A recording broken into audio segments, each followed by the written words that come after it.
bilang aku harus apa, aku bilang kayak gitu, aku nggak bisa bantu banyak, Dek, aku bilang aku nggak bisa bantu banyak. Dia bilang, Kak, tolong ceritain kisahku nih ke orang-orang, biar semua orang tuh tahu kalau aku tuh ada, kalau aku tuh jadi begini. Dia bilang, aku nggak tahu aku dosa apa, aku salah apa.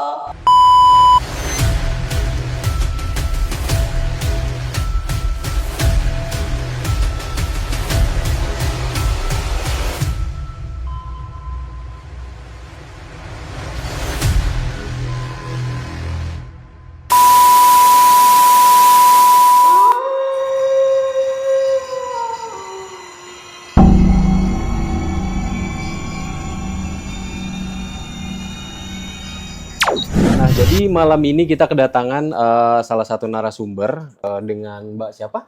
Feby. Mbak Feby ya. Jadi malam ini Mbak Feby mau bagi apa nih pengalamannya? Aku mau ceritain salah satu pengalaman aku sih. Ini sebenarnya kisah yang ya lumayan sedih lah.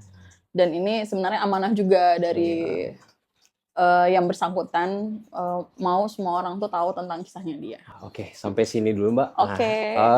Jadi untuk cerita selengkapnya langsung saja kita saksikan mode horor aktif.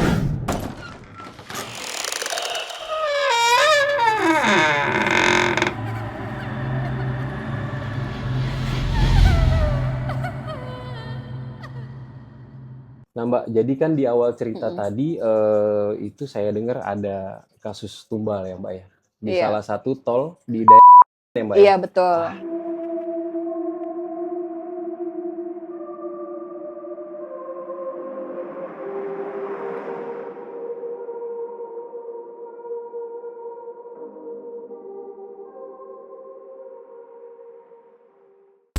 Kita saksikan sama-sama mungkin Mbaknya boleh Iya. dibagi pengalamannya. Iya, sebelumnya saya mau perkenalkan diri ya. Nama saya Feby, saya asal Balikpapan sebenarnya, tapi orang tua saya itu sukunya Dayak. Jadi dari turunan keluarga saya itu yang perempuan-perempuan itu pasti ada kelebihan. Oh. Ya, ada kelebihan. Jadi kayak kalau dari saya itu kan kenanya pengobatan. Tapi kalau awal-awal itu berjalan sih sesuai umur waktu itu. Sesuai umur. Jadi kalau awal-awal dari kecil itu bisanya itu ini ngelihat yang kasat mata. Iya, dari waktu itu kejadiannya saya kecelakaan. Waktu umur 3,5 tahun saya hanyut. Iya. Hanyut. Kalau dari saya sih ingatnya saya ada yang dorong. Tapi kalau dari saksi mata yang ngelihat teman-teman waktu kecil dulu itu bilangnya saya itu jatuh sendiri. Nah, ketemunya itu di daerah di situ dan alhamdulillah selamat. Nah, sejak kejadian itu udah mulai itu ada kejadian-kejadian kayak gini sampai di umur sekarang ini gitu. Jadi pas kejadian yang tumbal ini itu pas saya kejadiannya itu sama calon suami dulu, sekarang udah nikah. Sekarang udah nikah. Kejadiannya dulu pas sama calon suami itu pengajuan nikah. Karena kan suami itu ikatan dinas gitu. Jadi ada pengajuan nikahnya itu. Nah, singkat cerita pokoknya habis ngurus pengajuan nikah itu kami pulang itu sekitar jam 9:30 malam. 9:30 malam. Terus tuh namanya dia kan perokok ya. Jadi izinlah sama saya waktu pertama kali masuk tol itu yang aku mau ngerokok dulu ya.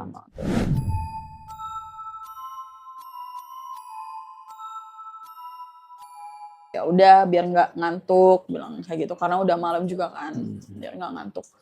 Jadi aku bilang, oh ya sudah nggak apa-apa ngerokok aja kalau memang ngerokok. Pas dia buka kaca mobil itu, nyet bau anyir. Bau anyir nggak? Bau anyir gitu. Bau darah gitu, darah lama gitu, bau anyir itu kan. Nah di situ firasatku tuh udah nggak enak. Kok aduh darah anyir gini kan. Terus akhirnya udah dari bau darah itu udah pikiran udah aneh-aneh tuh, tapi berusaha relax aja, relax. Karena kan kasihan juga kan calon suami Iya. kan, nanti daripada kenapa-kenapa di jalan, mana perjalanan masih jauh untuk sampai ke rumah. Akhirnya iseng nih, kok kan biasa kalau di tol itu ada ininya kan, rambu-rambu kan? Iya, benar-benar. Ada rambu-rambu kilometer berapa, ada tulisan hati-hati, apa. Nah, pasti kan kita namanya di mobil gini ngeliat keluar gini kan, Iya. ngeliat keluar gitu kan. Nah, kok ngerasanya kok di situ-situ aja. Oh, jalan di tempat. Jalan di Oh, tempat, iya. jadi di situ-situ aja, nggak berubah. Jadi di situ aja. Udah ngelihat jam, udah jalan setengah jam kok nggak sampai-sampai di rest area. Sementara kan jalannya lurus aja Iya. gitu kan. Kok nggak sampai-sampai di rest area. Iseng lah buka Google Maps. Hari itu masih diem-dieman sama suami, nggak berani ngomong juga, Iya. biar namanya situasi kayak gitu kan Iya, nggak benar, berani benar. ngomong. Jadi akhirnya buka Google Map, bener titiknya tuh di situ-situ aja. Jadi nggak gerak, titiknya tuh jadi kayak Google Map itu kan apa, dia kedap-kedip Iya, ya, benar-benar. di situ-situ aja. Wah, dari situ udah perasaan lemes, gimana, jadi kayak apa ya, kok di sini-sini aja, kok nggak jalan mobil ini terus. Lihat rambu-rambu kok di situ-situ aja, akhirnya ya udahlah. Aku lihat ini spion yang di dalam mobil Iya, itu di yang tengah, itu ya, Mbak. ternyata di belakang suamiku udah ada yang ikut. Udah ada yang ikut di situ, Mbak. Udah ada yang ikut di belakang suami aku tuh. Jadi gimana ya ngomong ke dia, nggak mungkin, Iya. takut nggak konsen Iya, bawa iya, mobil benar. kan. Jadi akhirnya udahlah, aku diam dulu sebentar, baca situasi kondisi. Akhirnya suamiku bilang, kenapa yang nggak kau tutup itu jendela mobil? Kenapa yang? Udah tutup aja tuh jendela mobil. Nah, kan. Akhirnya ditutup jendela mobil tuh. Masih diam itu istighfar, kan perasaan campur aduk. Iya. Sudah namanya jalan di situ-situ aja, takutnya kan nggak bisa kemana-mana. Iya, benar. Takutnya dibawa ke dimensinya dia atau gimana, kan nggak bisa pulang. Mana kalau katanya calon pengantin itu wangi kan. Betul, Wangi. Jadi akhirnya diam, udah. Waktu itu keadaan pakai rok span. Rok span udah usaha buat yang gimana ini, bilang tuh suami udah kayaknya udah feeling juga kan. Iya. Kamu kenapa gitu, nanya terus, mau setel musik kah? Jangan setel musik kan, masa setel musik, jangan aku bilang jangan setel musik. Udah kamu diam, perbanyak doa ya, aku bilang tuh istighfar banyak-banyak, perbanyak doa. Akhirnya aku usaha buat komunikasi sama yang di belakang, kan dongkol juga kan, maksudnya kenapa gitu, ganggu kan. Mbak, maaf, itu sosok apa tadi yang di belakang? Nah, begitu aku lihat, dia ini sosoknya ini perempuan. Usianya itu, karena dia badannya kecil. Oh. Jadi kayak semacam Mbak K gitu loh, Kunti gitu. Mbak Kunti gitu. Sosoknya kecil, jadi aku prediksikan umurnya tuh waktu kejadian dia itu meninggal itu sekitar 13-14 tahun. Oh, sekitar 13-14. Iya. Kecil banget ya, Mbak. Masih kecil banget. Jadi awalnya itu dia ngeliat aku tuh ketawa-ketawa, kayak ngolok gitu loh. Ketawa-ketawa. Dan malah nggak ada serem-seremnya gitu nggak, ya? Iya, ngeluarkan wajah serem, tapi ketawa-ketawa kayak ngolok gitu loh. Kayak ngolok. Akhirnya kan dongkol juga ya. Ya udah usaha meditasi, usaha berkomunikasi sama dia. Akhirnya dia mulai ngerubah wujudnya dia. Oh, bisa berubah wujud? Iya, dia ngerubah wujudnya dia, makin lama makin seperti manusia.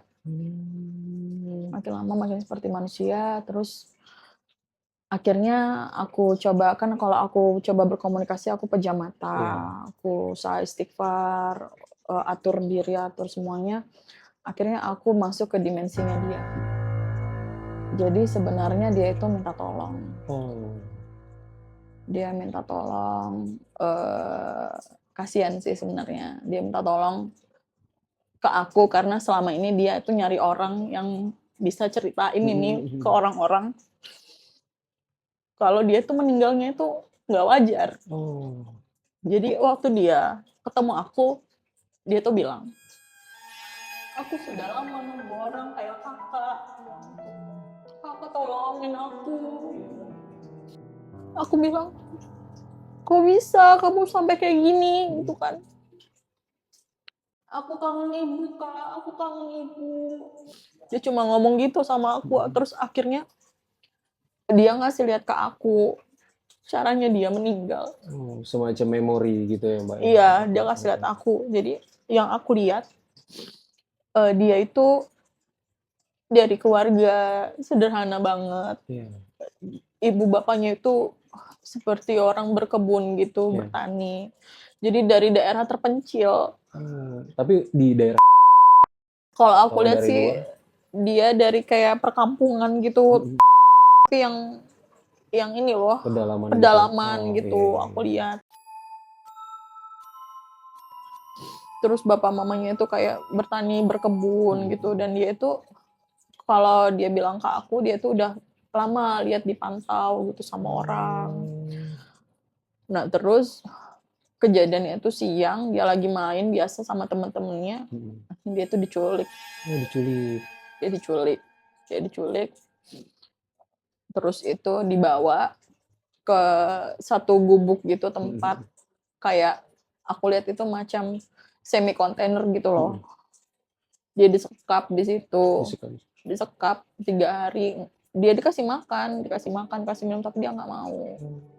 Jadi waktu dia diculik itu, dia tuh pakai baju ini loh, setelan warna kuning yang biasa dipakai anak-anak. Iya. Itu celana pendek, celana baju segini. Terus dia tuh termasuk orang yang ceria, aku lihat.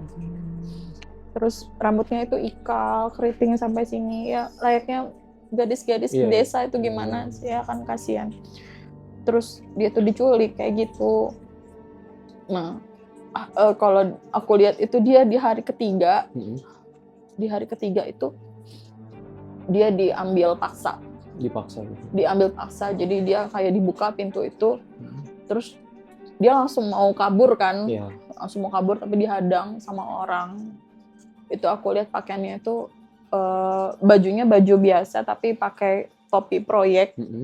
Sama pakai ini rompi proyek itu. Terus dia dipegang namanya, baru dia berusaha untuk sekuat tenaga itu untuk ngelepasin diri. Terus tapi namanya tenaganya dia mungkin nggak bisa, baru dia nggak makan kan 3 hari. Akhirnya dia dibawa. Dan itu nggak jauh dari lokasi dia nggak jauh. Dibawa itu sekitar 4 orang aku lihat. Itu bawa dia, terus di situ tuh udah disiapin lubang di dekat area pintu masuk tol itu. Aku lihat di situ. Terus aku lihat tol itu memang kayak udah sekitar 60% jadi gitu loh, tapi masih tutup seng gitu kan. Terus yang aku lihat itu tuh kondisinya siang. Iya, siang jam 2 siangan. Terus sengaja mereka tuh nyalain semua alat. Jadi kayak bunyi semua. Jadi dia teriak tuh sekuat tenaga tuh. Gak ada yang dengar.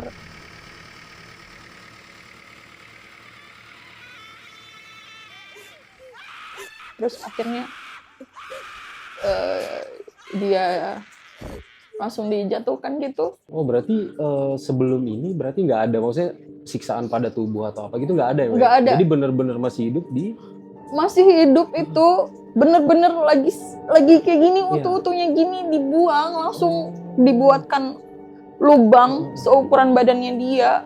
Itu lumayan dalam. Langsung dibuang gitu aja, kayak buang barang gitu ya. Itu kan makhluk ya, apalagi itu manusia. Kita aja sama kucing aja nggak tega kayak gitu. Langsung dibuang kayak gitu. Terus langsung masuk itu truk semen yang ini itu ya Mbak ya, cor-coran itu langsung masuk itu. Jadi dia sambil teriak-teriak sambil sambil di semen. Jadi benar-benar hidup-hidup itu ya, hidup-hidup. Kasihan, makanya habis lihat itu aku nggak tega. Namanya kita ini ngerasa mungkin punya adik atau punya anak, keluarga yang seumuran dia, itu kan pasti nggak bakal tega liatnya. Jadi setelah aku lihat itu, terus aku langsung kembali lagi ke suasana mobil tadi. Iya. Terus aku lihat dia tuh nangis. Dia bilang, "Kak, tolong aku." Dia bilang, "Aku pengen ketemu ibu." Dia bilang gitu. Terus aku bilang, "Aku harus apa?" Aku bilang kayak gitu. "Aku nggak bisa bantu banyak, Dek." Aku bilang, "Aku nggak bisa bantu banyak." Dia bilang, "Kak, tolong ceritain kisahku nih ke orang-orang. Biar semua orang tuh tahu kalau aku tuh ada. Kalau aku tuh jadi begini." Dia Iya. bilang, "Aku nggak tahu aku dosa apa, aku salah apa. Sampai aku tuh nasibnya kayak gini." Dia bilang, "Aku cuma pengen ketemu ibuku." Dia bilang gitu. Terus aku bilang, ya sebisa mungkin aku bakal ceritain ini ke orang banyak. Iya. Karena itu aja amanatnya dia pengen didoain, pengen ditahu orang. Dia bilang tuh supaya mungkin gak ada yang bernasib sama Iya, seperti benar. dia. Dan kebetulan dia juga hadir di sini. Oh, Iya. saya agak ngerasa Iya, gimana. kebetulan dia juga hadir di sini. Jadi saya minta buat yang nonton ini Ya. berkenan untuk ikut mendoakan. Benar-benar. Dia nggak mau disebut namanya, tapi kalau bisa kita meluangkan waktu sebentar Boleh, buat Mbak. kirim Boleh. doa Boleh, ke boleh. dia ya. Bismillahirrahmanirrahim. Al-Fatihah. Bismillahirrahmanirrahim.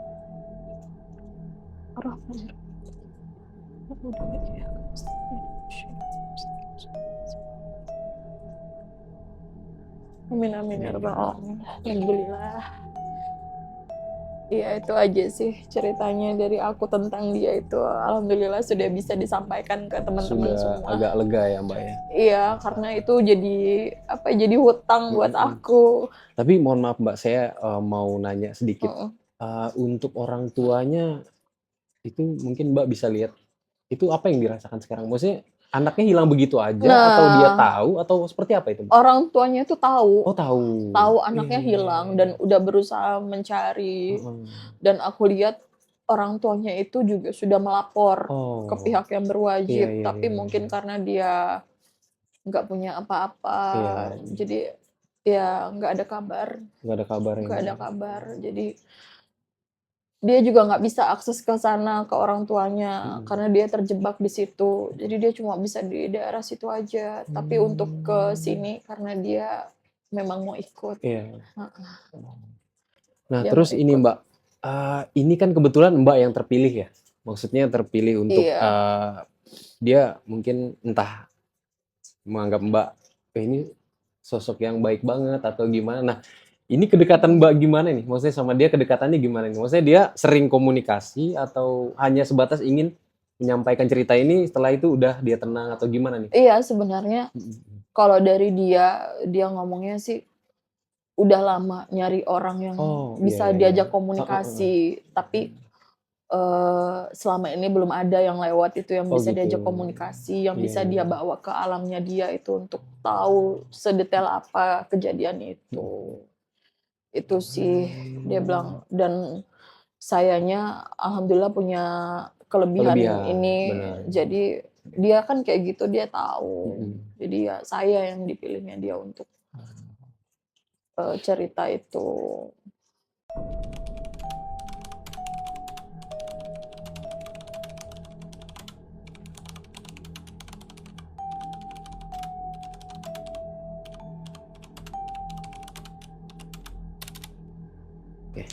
Jadi gimana Mbak pesan-pesannya nih untuk penonton kita?